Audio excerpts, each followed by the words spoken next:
Togo est fou. Le Togo à votre portée.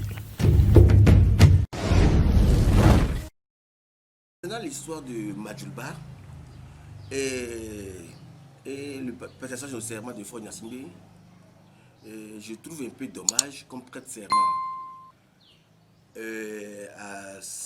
Normalement, c'était prévu pour 11 heures et ça a été décalé. Bon, il y a des décalages, on a changé l'heure, ainsi de suite.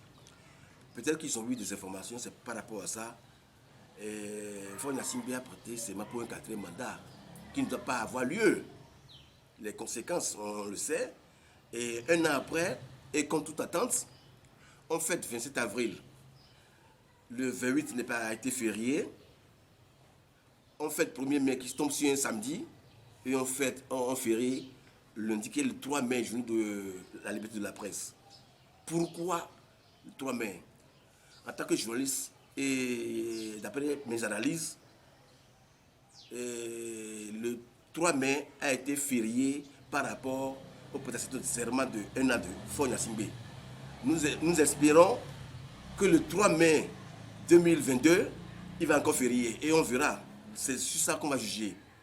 Bon, férié 3 mai, qui coïncide avec l'assassinat crapuleux de Majulba dans son bureau. Et jusqu'à aujourd'hui, le corps est gardé par le régime. Et la famille réclame le corps pour faire deuil, on refuse. Qu'est-ce qu'il y a? Qu'est-ce qui se passe? Et pourquoi garde-t-on le corps? C'est juste pour faire l'autopsie du sur. L'autopsie, on peut faire l'autopsie en si peu de temps. Garder le corps pendant 1 an. Et la famille continue à souffrir. Les enfants de Majulba, tous ces continuent à souffrir. Ils n'arrivent pas à faire le deuil.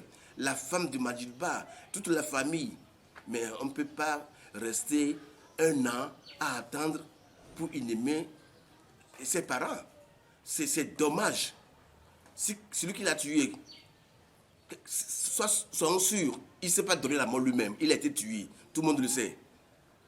Et quand on sait que celui qui l'a tué, on veut le protéger, on veut faire semblant, c'est un couteau à double tranchant.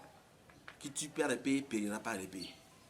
Je demande tout simplement qu'on remet le corps de Majulba, Toussaint le colonel, à sa famille pour qu'il puisse faire le deuil. Quand tu verses le sang d'un être humain, tôt ou tard, on le paye. Si tu vas le payer, et de génération en génération. C'est ce qui fait que des fois, on trouve des enfants, de certains parents, des barons qui triment, dont la malédiction pèse sur eux. Parce que les papas ont fait quelque chose. Ils ont posé des actes. Les gens ont tué. Et ils pensent que Dieu ne voit pas. Dieu voit.